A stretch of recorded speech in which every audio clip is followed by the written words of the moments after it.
Waɗannan tsuntsayen da kuke kallo tsuntsaye ne masu albarka wanda ma iya cewa duk duniya babu tsuntsaye masu albarka kamar waɗannan, domin kuwa na same su ne a nan cikin wani lambu wanda Manz0n Allah sallallahu alaihi wasallam ya rinka zuwa yana keɓewa yana tattaunawa da wasu daga cikin sahabbansa.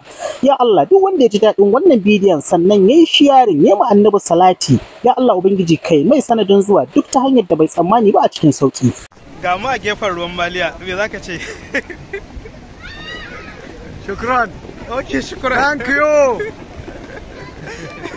Wannan shine gaɓar ruwan maliya, ga ruwa nan yana ta sha'anin shi, mu ma kuma ga yanan muna tayo muku zoomin din waɗansu muhimman wurare a gefe guda, kuma ga 'ya'yan Larabawa nan su ma suna ta sha'anin su. Ya Allah, dan tsananin soyayya da kake ma annabi Muhammad sallallahu alaihi wasallam, din mai kallon wannan bidiyon ya Allah kai mai sanadin zuwa wannan birni na Makka, ku yi mana sharing don girman Allah domin wasu su gani su amfana. Nan da kuke kallo muna a cikin jami'ar musulunci ce da ke nan birnin Madina, mun kuma zo motsa jiki kallon kwallo tunda dai mu ba za mu buga ba kamar yadda kuke gani a yanzu haka, gashi kuma ana matukar tsola sanyi. Ya Allah, duk mai kallon wannan bidiyon kai mai sanadin zuwa wannan birni na Madinar Annabi Muhammad, ku yi masa salati, ku yi mana share.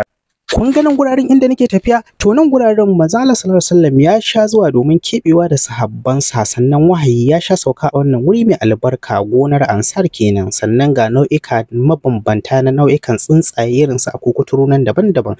Ya Allah, duk wanda ya share domin wani ya gani ya amfana, Allah kai mai sanadin zuwa, ku yi masa salati.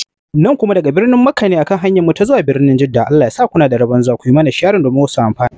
A yanzu haka gashi nan mun kama hanyar mu ta shiga can ƙarƙashin ƙasan wani gini wanda aka tanada na musamman, aka kuma sanya kayan tarihin fiyayyen halitta sallallahu alaihi wasallam, waɗanda su ne za mu je mu gani a yanzu haka. Ku ci gaba da bibiyan mu, za mu nuna muku komi. Idan wannan shine zuwanka na farko, ka danna mana alamar follow, ka yi sharing, Allah ya sa kana da rabon zuwa.